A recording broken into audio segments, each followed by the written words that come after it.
বাংলাদেশের গ্লোব বায়োটেকের ব্যানকোভিড সহ 3টি করোনা ভ্যাকসিন বিশ্ব স্বাস্থ্য সংস্থার তালিকায়। সুগম হলো মানবদেহে পরীক্ষার পথ। এখন যেহেতু WHO আমাদেরকে এনলিস্ট করেছে, তো সেক্ষেত্রে এটা পরবর্তী যে ধাপটা আছে আমাদের, যে CRO আমাদের হিউম্যান ট্রায়ালের অনুমোদনের জন্য অ্যাপ্লাই করবে, সেটাতে অবশ্যই হেল্প করতে পারে। দেখছিলেন প্রধান শিরোনাম। রাতের সময়ের সঙ্গে আছি আমি গোলাম রাব্বি। এবার অন্যান্য শীর্ষ সংবাদ। জীবিত শিশুকে মৃত বলার ভুলে ঢাকা মেডিকেলের দুঃখ প্রকাশ, সুস্থ করতে সর্বোচ্চ চেষ্টা। মাদারীপুরে হাসপাতাল থেকে অন্তঃসত্ত্বাকে বের করে দেওয়ার অভিযোগ, পথেই প্রসব। বিকল্প ব্যবস্থা ছাড়া রাজধানীতে আর নয় ঝুলন্ত তার কাটা। ইন্টারনেট ও কেবল অপারেটরদের ধর্মঘট স্থগিত। দক্ষিণের মেয়রের সঙ্গে বৈঠক কাল। এবং করোনার কারণে এবার হচ্ছে না কুমারী পূজা, বিসর্জনেও থাকছে না শোভাযাত্রা। 33 শর্ত মেনে অংশ নিতে হবে দুর্গোৎসবে।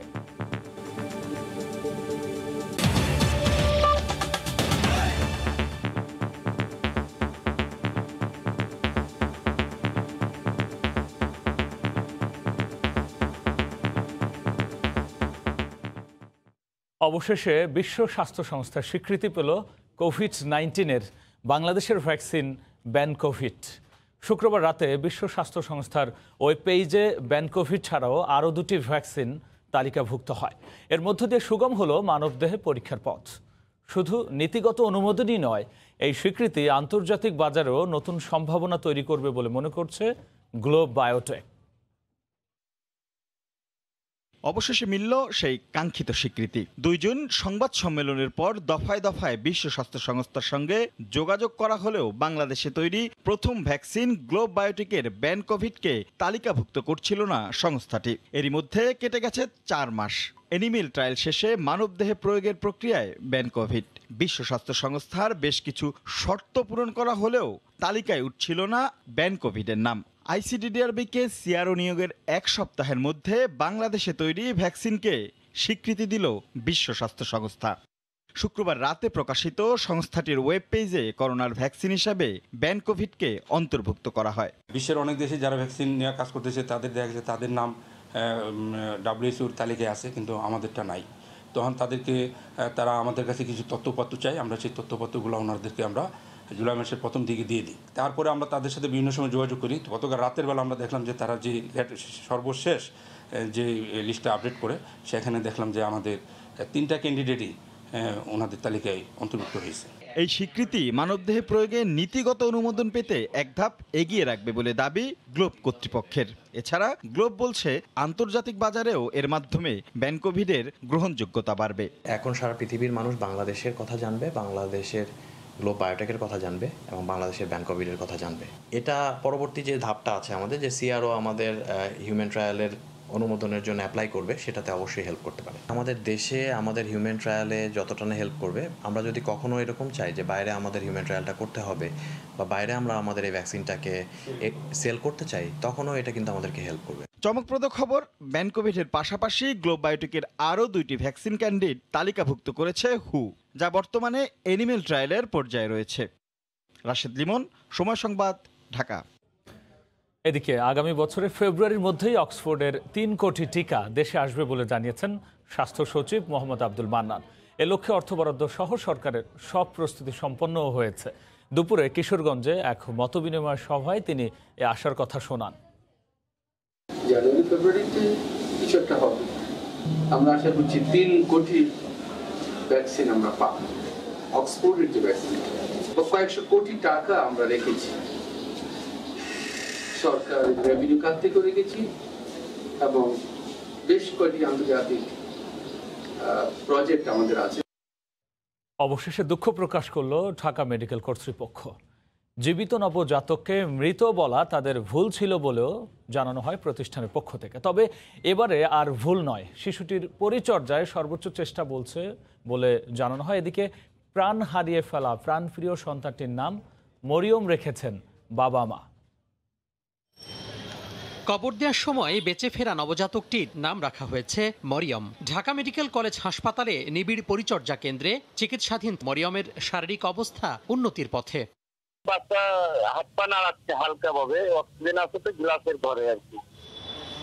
জীবিত শিশুকে মৃত্যু সনদ দেওয়ার ঘটনায় নড়েচড়ে বসেছে প্রশাসন। গঠন করা হয় তদন্ত কমিটি। প্রতিষ্ঠানের পরিচালক আনুষ্ঠানিক দুঃখ প্রকাশ করে বলেন, চিকিৎসকের গাফিলতি থাকলে নেওয়া হবে আইনি ব্যবস্থা। তাদের কোনো প্রফেশনাল ল্যাকিংস আছে কিনা সেটা আমরা দেখব। যদি কোনো রেসপন্সিবল অ্যাটিটিউড পাওয়া যায় তার বিরুদ্ধে আমাদের যে সমস্ত বিধিবিধান আছে তাকে সেগুলি তো শাস্তি পেতেই হবে। এ ধরনের ঘটনার পুনরাবৃত্তি রুখতে ব্যবস্থা নেওয়া হবে বলে জানান পরিচালক। একটা নিউবর্ন বেবিকে যাতে এক্সামিন করে তাকে ডিক্লেয়ার করা হয় সেগুলোর ব্যাপারেও আমাদের আরও করণীয় আছে আমরা যেটা বুঝতে পারছি। বুধবার প্রসব ব্যথা নিয়ে ঢাকা মেডিকেলের গাইনি বিভাগে ভর্তি হন তুরাগের শাহিনুর বেগম। শুক্রবার ভোরে কন্যা সন্তান প্রসব করেন তিনি। চিকিৎসকরা জানান, নির্দিষ্ট সময়ের প্রায় 3 মাস আগে ভূমিষ্ঠ হওয়ার পর কোনো রকম নড়াচড়া ও কান্নাকাটি করছিল না শিশুটি। পরে অক্সিজেন দেয়া হয়, কোনো উন্নতি না হওয়ায় মৃত ঘোষণা করে সনদ দেন চিকিৎসক। কবর দেওয়ার সময় হঠাৎই নড়াচড়া করে উঠলে আবারও হাসপাতালে ভর্তি করা হয়। তোহা খান তামিম, সময় সংবাদ, ঢাকা। এদিকে মাদারীপুর সদর হাসপাতাল থেকে বের করে দেওয়ার পর রাস্তাতেই সন্তানের জন্ম দিলেন মা। তাৎক্ষণিক চিকিৎসা না পেয়ে মারা গেছে ওই নবজাতক। এ নিয়ে জেলা জুড়ে সৃষ্টি হয়েছে ক্ষোভ। স্বজনদের অভিযোগ, বারবার অনুরোধ করার পরও অন্তঃসত্ত্বা ওই নারীকে হাসপাতালে ভর্তি করা হয়নি। তবে আধুনিক যন্ত্রপাতি না থাকার অজুহাত দিয়ে দায় এড়ানোর চেষ্টা করেছে কর্তৃপক্ষ।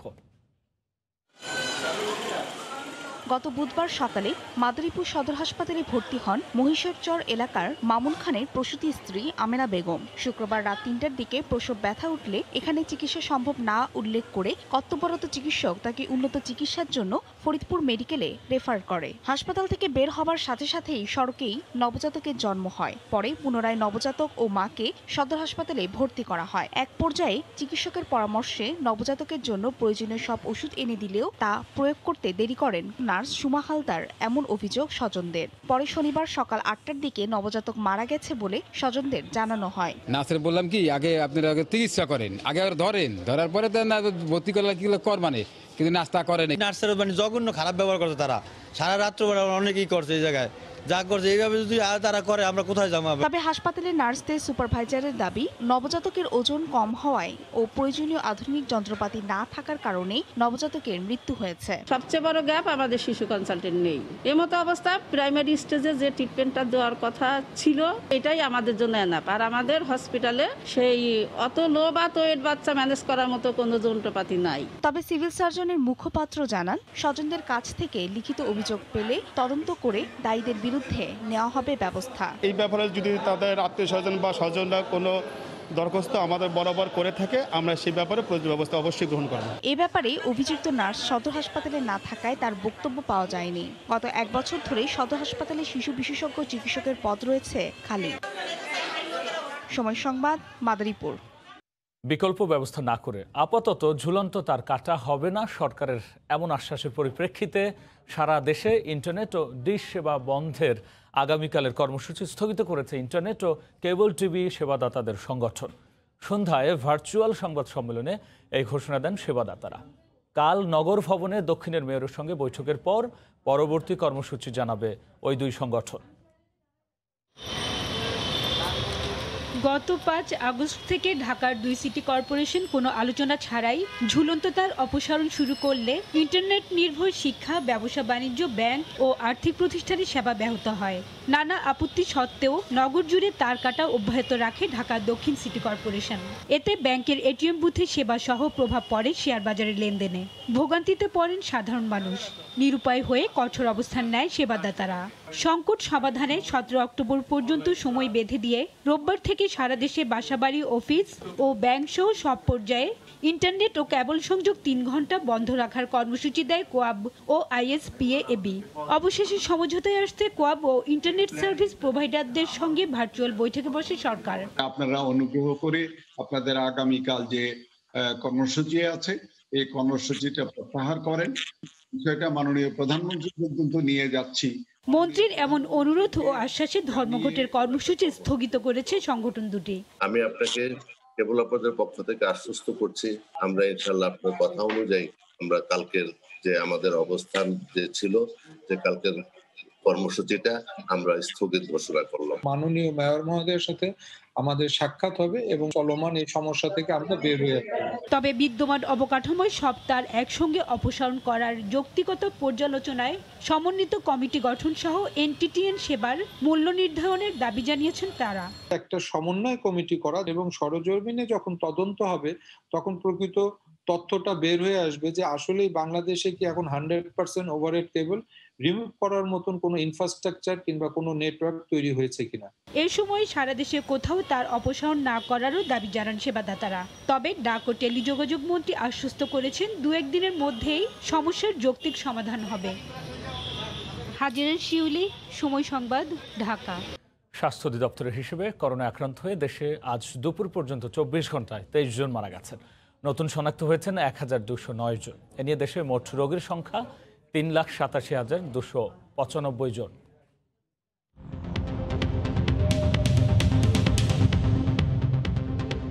দেশে একদিনে নমুনা পরীক্ষা করা হয়েছে 11,573 জনের। এ পর্যন্ত মোট নমুনা পরীক্ষা করা হয়েছে 21,51,702 জনের।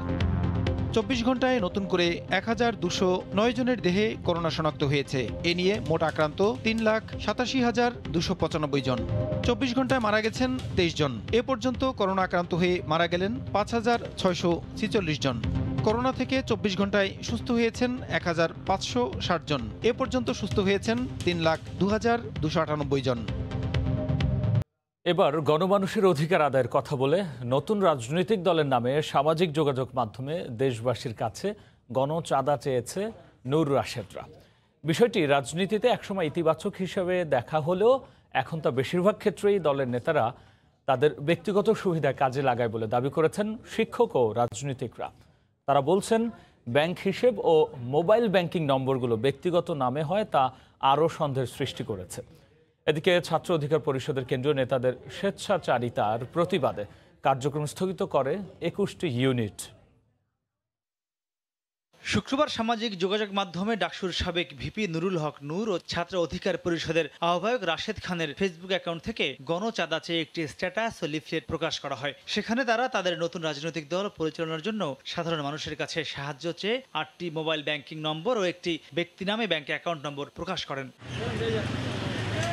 সাধারণ শিক্ষার্থীরা বলছেন এটি নূর রাশেদদের পকেট ভারী করার কৌশল ছাড়া কিছুই না। সাধারণ মানুষের কাছ থেকে এইভাবে বিকাশে রকেটে টাকা পয়সা নিয়ে ওরা নিজেদের ব্যক্তি স্বার্থ হাসিলের চেষ্টা করতেছে। এভাবে টাকা চাইতে পারে না, এটা অবশ্যই ভিত্তিহীন এবং এটার পিছনে নিশ্চয়ই কোনো তাদের উদ্দেশ্য আছে। একটা সংগঠন নতুন গঠন করার সাথে বিভিন্ন যেটা করতেছেন কোনোদিনই এটা একটা ভালো উদ্দেশ্য হতে পারে না। বিশ্ববিদ্যালয়ের শিক্ষক ও রাজনীতিকরা বলছেন অনেক সংগঠনই চাঁদা তুলে দল পরিচালনা করে থাকে, তবে সেখানে আর্থিক সব কার্যক্রম চলে সংগঠনের নামের নিজস্ব অ্যাকাউন্টে। সংগঠনের আর্থিক সচ্ছলতা থাকতে হলে অবশ্যই ব্যাংক অ্যাকাউন্টের মাধ্যমে সব পরিচালিত হওয়া উচিত এবং সেটা হতে হবে ওই সংগঠনের নামে, কোনো ব্যক্তির নামে না। এটি একটি দিক। অনেকগুলো বিকাশ এবং অন্যান্য নাম্বার, এ ব্যাপারে আমার ঠিক এ ব্যাপারে কীভাবে স্বচ্ছ থাকবে আমি খুব ভালো জানি না। আমি মনে করি যে বাংলাদেশের যে এক্সিস্টিং ল আছে সেগুলোর সাথে কতটুকু এটা যায় সেটা খতিয়ে দেখা প্রয়োজন। এদিকে সংগঠনে একক গোষ্ঠীর সিদ্ধান্ত বিশৃঙ্খলা, আধিপত্য বিস্তার ও মূল উদ্দেশ্য পরিপন্থী কাজে নিয়োজিত থাকার অভিযোগ এনে বাংলাদেশ ছাত্র অধিকার পরিষদের বিভিন্ন জেলার 21টি ইউনিট তাদের কার্যক্রম স্থগিত ঘোষণা করেছে। আগামী 48 ঘন্টার মধ্যে এসব সমস্যার সমাধান না করলে অভিযুক্তদের অবাঞ্ছিত ঘোষণা করার হুঁশিয়ারিও দিয়েছে তারা। মাহমুদ রাকিব, সময় সংবাদ, ঢাকা। ঢাকা 5 আসনের উপনির্বাচনে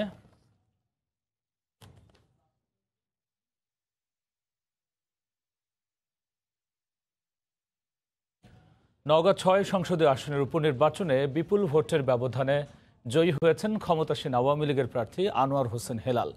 রাতে বেসরকারি ফলাফলে তাকে বিজয়ী ঘোষণা করা হয়। তিনি পেয়েছেন 1,05,467 ভোট, আর তার নিকটতমী প্রতিদ্বন্দ্বী বিএনপি প্রার্থী শেখ রেজাউল ইসলাম পেয়েছেন 4,517 ভোট। তাৎক্ষণিক এক প্রতিক্রিয়ায় আনোয়ার হোসেন হেলাল বলেন, এই জয় প্রধানমন্ত্রীর ভালো কাজের ফল। এর আগে সকাল 9টা থেকে ভোট গ্রহণ শুরু হয়, বিরতিহীনভাবে বিকেল 5টা পর্যন্ত চলে। এই আসনে ইলেকট্রনিক ভোটিং মেশিনে ভোট গ্রহণ অনুষ্ঠিত হয়।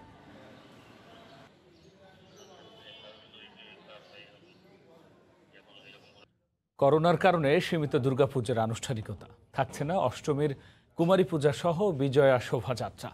সকালে ঢাকেশ্বরীর জাতীয় মন্দির প্রাঙ্গণে আয়োজিত সংবাদ সম্মেলনে স্বাস্থ্যবিধি সহ ৩৩ দফা নির্দেশনা মেনে পুজোতে অংশ নেওয়ার আহ্বান জানান বাংলাদেশ পূজা উদযাপন পরিষদ। তবে ভক্তরা বলছেন স্বাস্থ্যবিধি মেনেই কুমারী পূজা সহ সব আচার পালন করা যেত। ৩ দিন পরই বোধন, তারপর পরই মহাষষ্ঠী থেকে দশমী নানা আচার অনুষ্ঠানে মূর্তি পূজিত হবেন দেবী দুর্গা। মণ্ডপগুলোতে শেষ মুহূর্তের প্রস্তুতি। কিন্তু করোনার কারণে এবার সীমিত পুজোর আনুষ্ঠানিকতা, বাদ পড়ছে মাঙ্গলিক আচারও। শারদীয় দুর্গোৎসবে থাকছে না অষ্টমীর কুমারী পূজা, দশমীর বিসর্জনে বিজয় শোভাযাত্রা সহ আলোকসজ্জা, সিঁদুর খেলা ও আরতি প্রতিযোগিতা। পূজা উদযাপন পরিষদ বলছে ৩৩ দফা মেনেই পুজোয় অংশ নেবেন ভক্তরা। যেসব আনুষঙ্গিক আরতি এবার আরতি প্রতিযোগিতা, তারপর পিএসএড ব্যবহার করা, আলোকসজ্জা আছে, সাজসজ্জা অন্যরকম আছে, গেট করানো বিষয় আছে। সীমিত পরিসরের উদযাপনকে সাধুবাদ জানালেও স্বাস্থ্যবিধি মেনে কুমারী পূজা সহ অন্যান্য আচার না হয় কিছুটা আক্ষেপ ভক্তদের মাঝে। স্বাস্থ্যবিধি অবলম্বন করে মা দুর্গার বন্দনা করা উচিত। ষষ্ঠী থেকে দশমী পর্যন্ত তো মায়ের পূজা করছি, সেই অর্থেই কুমারী পূজার কাজটিও এখানেই হয়ে যাচ্ছে। কুমারী পূজাটাও যদি ওই ধরনের স্বাস্থ্যবিধি মেনে সীমিত আকারে করতো তাহলে সবকিছু ভালো হতো। সারা দেশে মোট পূজা মণ্ডপের সংখ্যা ৩০,২১৩টি, যা গতবারের তুলনায় ১,১৮৫টি কম। মৌসুমী মো, সময় সংবাদ, ঢাকা।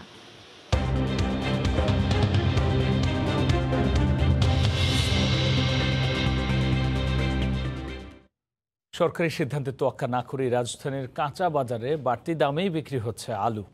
এখনও লাগামহীন প্রায় সব ধরনের শাকসবজির দাম। থরে থরে সাজানো শাকসবজির পসরা দেখে বোঝাই যায় বাজারে সবজির কোনো সংকট নেই। অথচ বন্যা বৃষ্টির কারণে সরবরাহ সংকটের অজুহাতে রাজধানীতে প্রতিদিনই বাড়ছে শাকসবজির দাম। সব ধরনের সবজি বিক্রি হচ্ছে গত সপ্তাহের তুলনায় চড়া দামে।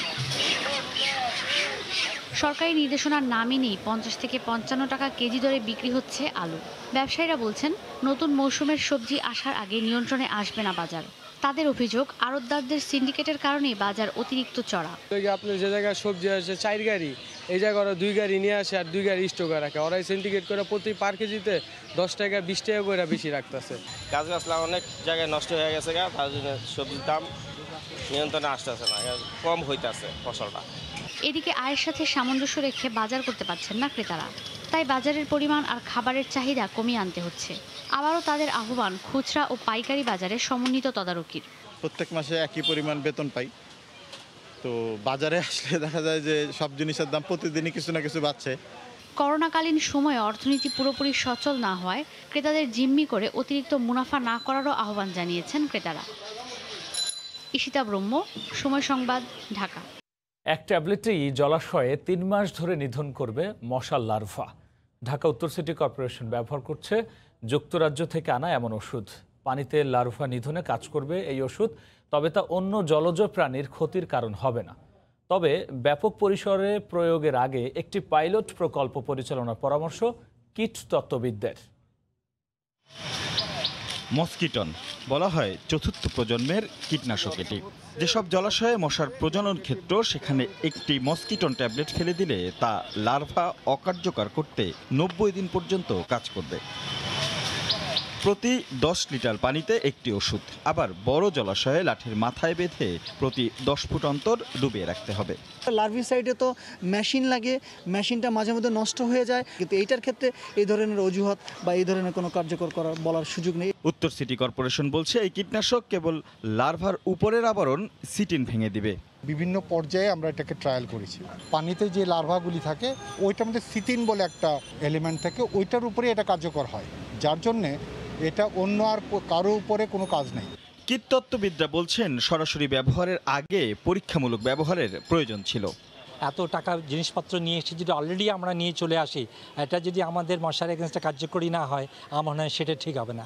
প্রাথমিকভাবে একটা পাইলট প্রজেক্ট নেওয়া উচিত। ডিএনসিসি বলছে মসকিটন ব্যবহৃত এলাকায় লার্ভিসাইড দেওয়ার দরকার হবে না, তাই সাশ্রয় হবে অর্থ আর সময়ের। মশক নিয়ন্ত্রণে চলতি মৌসুমে সিটি কর্পোরেশনের ভূমিকা নিঃসন্দেহে প্রশংসার দাবিদার। তবে তাদের নতুন এই পদ্ধতি কতটা কার্যকর হবে তা দেখতে অপেক্ষা করতে হবে কমপক্ষে 3 মাস। সে পর্যন্ত এই পদ্ধতি চালিয়ে নিতে কর্মপরিকল্পনা ঠিক করে নেওয়ার তাগিদ দিচ্ছেন বিশেষজ্ঞরা। রাশেদ লিমন, সময় সংবাদ, ঢাকা। এবার দেশের বাইরের খবর। মার্কিন প্রেসিডেন্ট নির্বাচনের শেষ মুহূর্তের প্রচারণায় একে অপরকে তির্যক বাক্যবাণে ঘায়েল করছেন ক্ষমতাসীন রিপাবলিকান দলের ডোনাল্ড ট্রাম্প ও ডেমোক্র্যাট প্রার্থী জো বাইডেন। বাইডেনকে অলস ও দুর্নীতিবাজ আখ্যা দেন ট্রাম্প। অন্যদিকে করোনা ভাইরাস, স্বাস্থ্য বিমা সহ বিভিন্ন ইস্যুতে ট্রাম্পের তীব্র সমালোচনা করেছেন জো বাইডেন।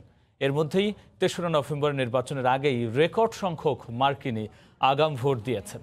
শিকাগো থেকে হাসানুজ্জামান সাকির রিপোর্ট। আমার পেছনে এই বাড়িটি সাবেক প্রেসিডেন্ট বারাক ওবামার বাড়ি। জো বাইডেনের সমর্থনে তার নিজ দল ডেমোক্র্যাট পার্টির শীর্ষ নেতৃবৃন্দের পাশাপাশি সাবেক প্রেসিডেন্টরাও প্রচারণা চালিয়ে যাচ্ছেন।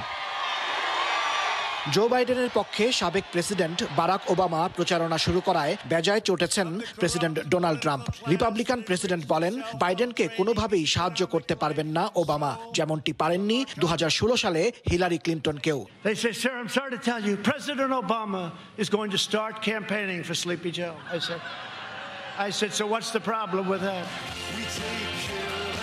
এদিকে জো বাইডেনের পাল্টা অভিযোগ, প্রেসিডেন্ট ট্রাম্প সাধারণ মার্কিনীদের দুর্ভোগ চোখে দেখেন না। কয়েক কোটি মার্কিনীর কাছ থেকে ট্রাম্প স্বাস্থ্য বিমার সুবিধা ছিনিয়ে নিতে চান বলেও অভিযোগ করেন বাইডেন। প্রেসিডেন্ট নির্বাচিত হলে বর্ণবাদ নির্মূল ও অর্থনৈতিক ন্যায় প্রতিষ্ঠা করারও অঙ্গীকার করেন তিনি। এদিকে নির্বাচন ৩রা নভেম্বর হলেও এর আগেই ভোট দিচ্ছেন মার্কিন নাগরিকরা। শুক্রবার পর্যন্ত রেকর্ড 2,20,00,000-এরও বেশি মানুষ আগাম ভোট দিয়েছেন। ভোট নিয়ে উচ্ছ্বসিত প্রবাসী বাংলাদেশিরাও। আগামী নির্বাচনে ডোনাল্ড ট্রাম্পই এগিয়ে আছে বলে আমার মনে হয় এবং উনি বিজয়ী হইতে পারে আমার ধারণা। বিশ্লেষকদের ধারণা, লুইজিয়ানা, জর্জিয়া, নর্থ ক্যারোলাইনা, টেক্সাসের মতো প্রতিদ্বন্দ্বিতামূলক অঙ্গরাজ্যগুলোর আগাম ভোট থেকেই অনেকটাই পরিষ্কার হয়ে যাবে কে হচ্ছেন পরবর্তী মার্কিন প্রেসিডেন্ট। হাসানুজ্জামান সাকি, সময় সংবাদ, শিকাগো, ইলিনয়। এ পর্যায়ে শীর্ষ সংবাদ জানিয়ে দিচ্ছে আরও একবার। বাংলাদেশের গ্লোব বায়োটেকের ব্যানকোভিড সহ 3টি করোনা ভ্যাকসিন বিশ্ব স্বাস্থ্য সংস্থার তালিকায়। সুগম হলো মানবদেহে পরীক্ষার পথ। এবং করোনার কারণে এবার হচ্ছে না কুমারী পূজা, বিসর্জনেও থাকছে না শোভাযাত্রা। 33 শর্ত মেনে অংশ নিতে হবে দুর্গোৎসবে। এই ছিল রাতের সময়। সঙ্গে থাকুন সময়।